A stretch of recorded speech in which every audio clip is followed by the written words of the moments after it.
Hatchet by Gary Paulsen, Chapter 13. Brian stood at the end of the long part of the L of the lake and watched the water, smelled the water, listened to the water, was the water.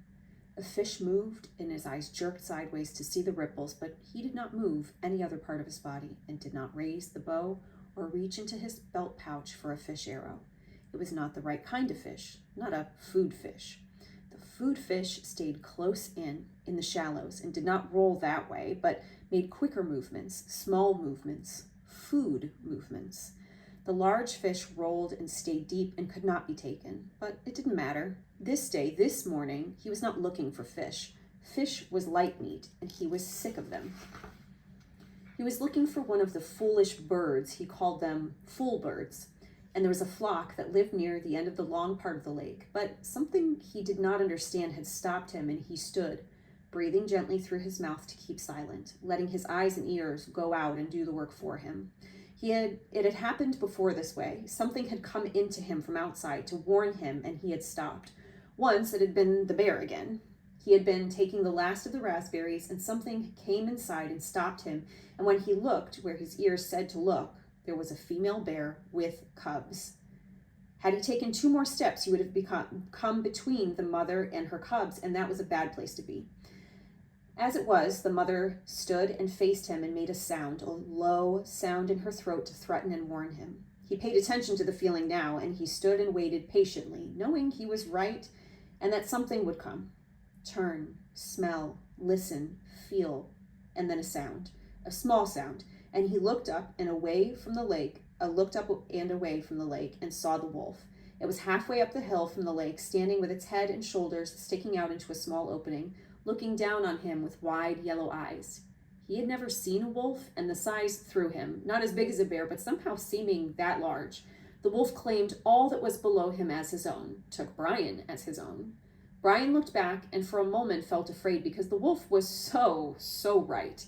He knew Brian, knew him, and owned him, and chose not to do anything to him. But the fear moved away, and Brian knew the wolf for what it was, another part of the woods, another part of all of it. Brian relaxed the tension on the spear in his hand, settled the bow in his other hand from where it had started to come up. He knew the wolf now, as the wolf knew him, and he nodded to it, nodded and smiled. The wolf watched him for another time, another part of his life.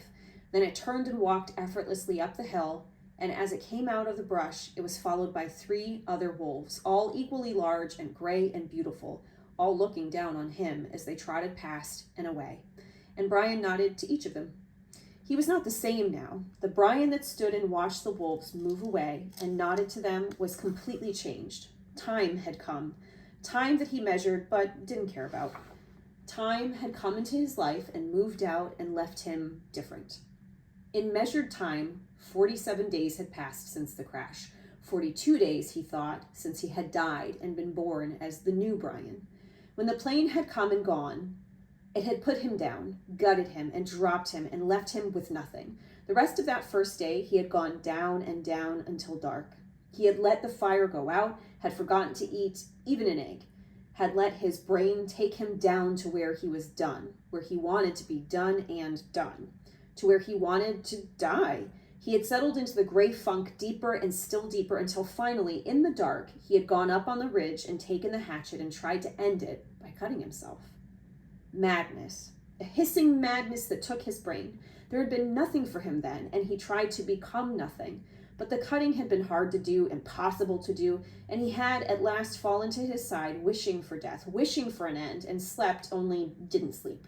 With his eyes closed and his mind open, he lay on the rock through the night, lay and hated and wished for it to end and thought the word, cloud down, through that awful night. Over and over the word, wanting all his clouds to come down, but in the morning, he was still there on his side, and the sun came up, and when he opened his eyes, he saw the cuts on his arm, the dry blood turning black. He saw the blood and hated the blood, hated what he had done to himself when he was the old Brian and was weak. And 2 things came into his mind, 2 true things. He was not the same. The plane passing changed him. The disappointment cut him down and made him new. He was not the same and would never be again like he had been. That was one of the true things, the new things. And the other one was that he would not die. He would not let death in again. He was new. Of course, he had made a lot of mistakes. He smiled now, walking up the lakeshore after the wolves were gone, thinking of the early mistakes, the mistakes that came before he realized that he had to find new ways to be what he had become.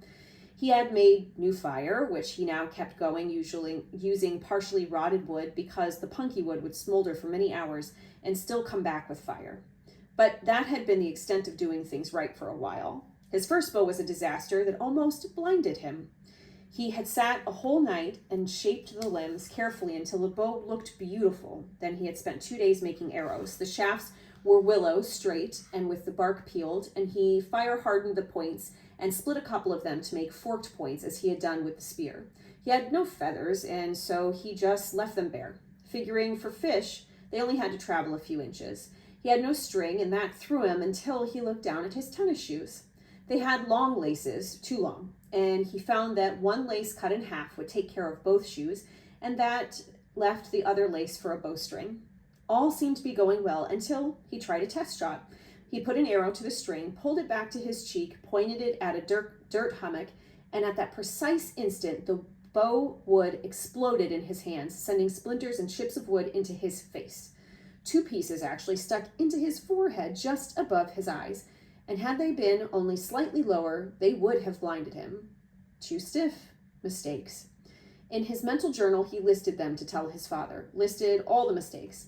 He had made a new bow with slender limbs and a more fluid, gentle pull, but could not hit the fish, though he sat in the water and was, in the end, surrounded by a virtual cloud of small fish. It was infuriating. He would pull the bow back, set the arrow just above the water, and when the fish was no more than an inch away, release the arrow, only to miss. It seemed to him that the arrow had gone right through the fish, again and again, but the fish didn't get hurt. Finally, after hours, he stuck the arrow down in the water, pulled the bow, and waited for a fish to come close, and while he was waiting, he noticed that the water seemed to make the arrow bend or break in the middle. Of course, he had forgotten that water refracts, bends light. He had learned that somewhere, in some class, maybe it was biology, he couldn't remember, but it did bend light, and that meant the fish were not where they appeared to be. They were lower, just below, which meant he had to aim just under them. He would not forget his first hit, not ever. A round-shaped fish with golden sides as gold as the sun, stopped in front of the arrow, and he aimed just beneath it, at the bottom edge of the fish, and released the arrow, and there was a bright flurry, a splash of gold in the water. He grabbed the arrow and raised it up, and the fish was on the end, wiggling against the blue sky. He held the fish against the sky until it stopped wiggling, held it, and looked to the sky and felt his throat tighten, swell, and fill with pride at what he had done. He had done food. With his bow, with an arrow fashioned by his own hands, he had done food, had found a way to live. The bow had given him this way, and he exulted in it, in the bow, in the arrow, in the fish, in the hatchet, in the sky. He stood and walked from the water, still holding the fish and arrow and bow against the sky, seeing them as they fit his arms, as they were part of him. He had food. He cut a green willow fork and held the fish over the fire until the skin crackled and peeled away, and the meat inside was flaky and moist and tender. This he picked off carefully with his fingers, tasting every piece, mashing them in his mouth with his tongue to get the juices out of them. Hot, steaming pieces of fish. He could not, he thought then, ever get enough. And all that first new day, he spent going to the lake, shooting a fish, taking it back to the fire, cooking it, and eating it. Then back to the lake, shooting a fish, cooking it, and eating it, and on that way until it was dark. He had taken the scraps back to the water with the thought they might work for bait, and the other fish came by the hundreds to clean them up. He could take his pick of them. Like a store, he thought, just like a store. And he could not remember later how many he ate that day, but he thought it must have been over 20. It had been a feast day, his first feast day, and a celebration of being alive in the new way he had of getting food. By the end of that day, when it became dark and he lay next to the fire with his stomach full of fish and grease from the meat smeared around his mouth, he could feel new hope building in him. Not hope that he would be rescued, that was gone, but hope in his knowledge, hope in the fact that he could learn and survive and take care of himself. Tough hope, he thought that night. I am full of tough hope.